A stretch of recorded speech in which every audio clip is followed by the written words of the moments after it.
former RNC chairman Michael Whatley, who's also running for Senate in the state of North Carolina. Thank you, sir. It's great to have you here back on Newsline. And I know we're a few minutes delayed. We had to listen to President Trump, and obviously some levity there, but I want your reaction first off, sir.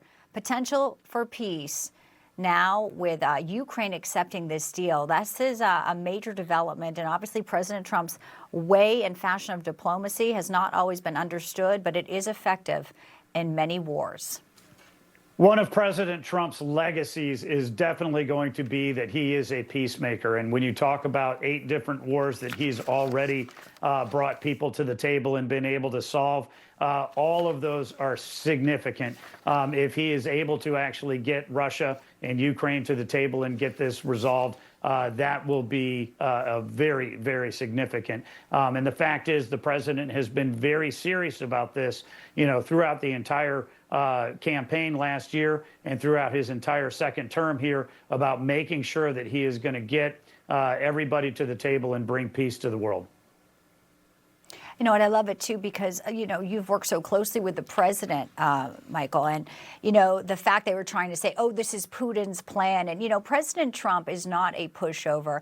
And, to get people to a negotiating table when both sides hate each other, this is not an easy feat. And to have some success, to have some real movement there, I think is incredible to some of the naysayers who didn't think President Trump was as close as he was, especially after Anchorage. So very exciting to have that news breaking today as we come on the air.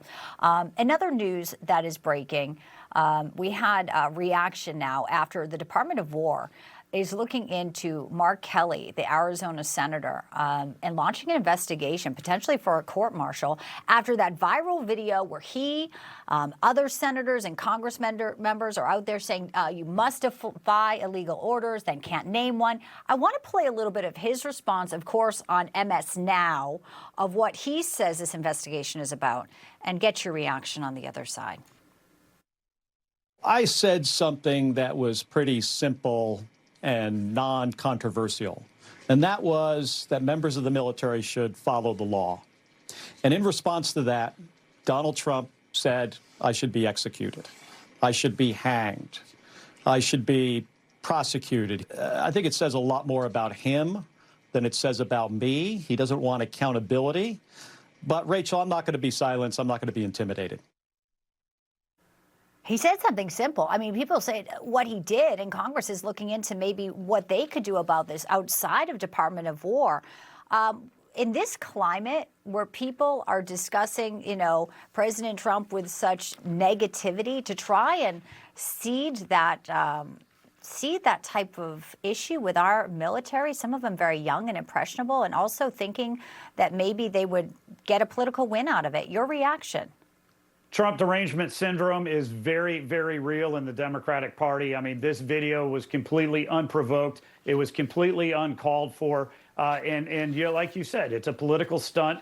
And Mark Kelly is going to get hammered on this back in his home state. There's no reason for any of the Democrats that were in this video to go out there and make this type of a statement, particularly as they've admitted there is absolutely no illegal orders that President Trump has given or is going to be giving.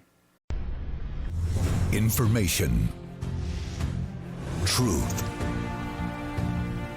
is freedom. Is Newsmax. It's real news for real people.